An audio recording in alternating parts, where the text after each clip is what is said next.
Let's talk about the periodic table and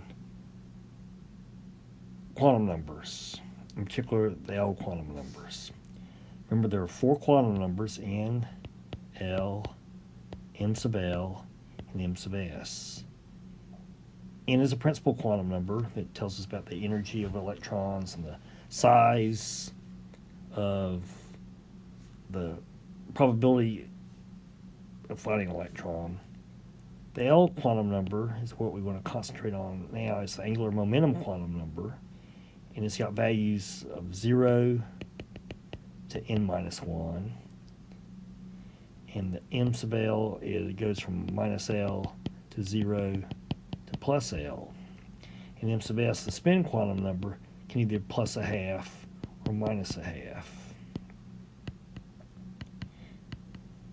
And the n value is integers that are greater than 0. So that starts at 1 and goes on up. But let's concentrate on that L value for a moment. And we said that, for example, when n is equal to 1, the only possible L value is 0, and the M sub L values can only be 0. And that an orbital can hold a maximum of 2 electrons.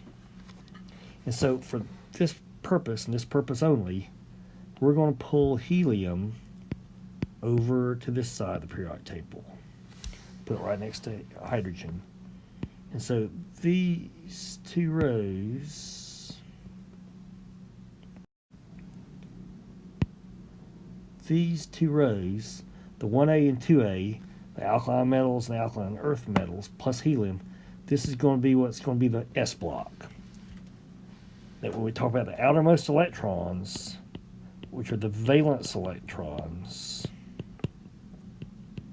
which are the outermost electrons, and when we put those into an atom, or describe those, that those go into the S block. And so, if L is equal to 0, M sub L is equal to 0, an orbital can hold a maximum of 2 electrons, one electron with a spin of plus a half, one electron with a spin of minus a half. Hence, we've got these two rows that correspond to those 2 electrons in any particular S orbital. Once we get up to n equals 2, we have the possibility of L being 0 or 1. And if L is 0, M sub L can only be 0. And L can be minus 1, 0, or plus 1. So there are 3 values for M sub L times 2 electrons per orbital with spins of either plus a half or minus a half. So that means the max number of electrons that we can hold are 6 electrons in those trio of M sub L orbitals. And so if we look at boron through neon, this is what we'll call the P block.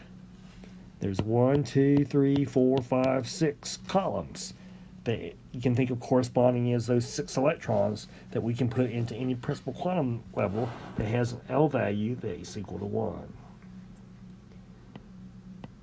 Once we get up to n equal 3, we can have L values of 0, 1, or 2, M sub L 0, minus 1, 0, plus 1, corresponding to S and P blocks, or P orbitals. M sub L, if L is equal to 2, can be minus 2, minus 1, 0, plus 1, plus 2.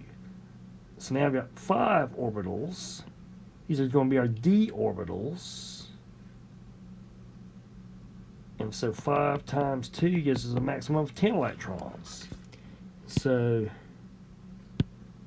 scandium over to zinc, 1, 2, 3, 4, 5, 6, 7, 8, 9, 10.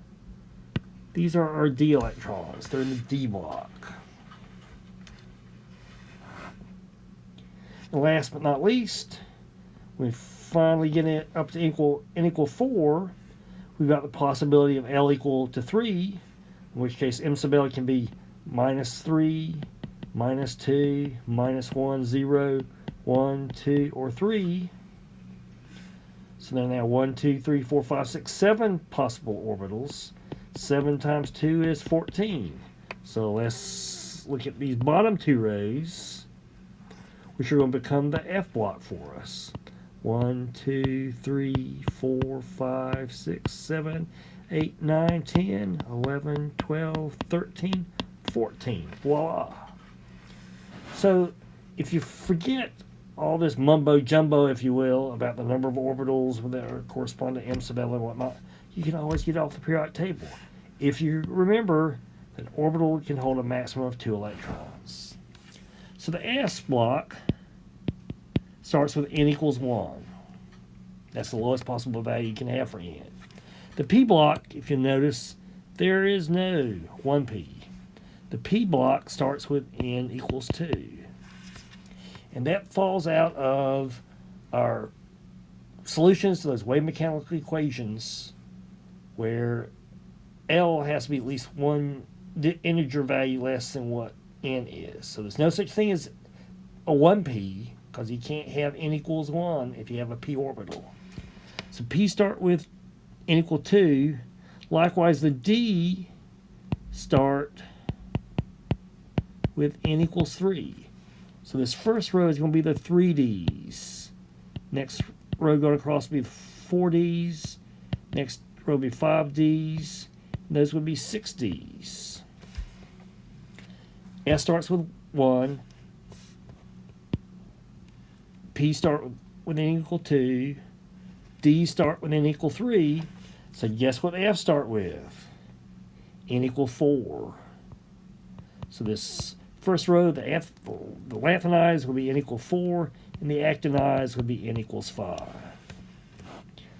So keep those in mind, a little bit of periodic table geography, if you will, and this will help you as we will learn how to write electron configurations.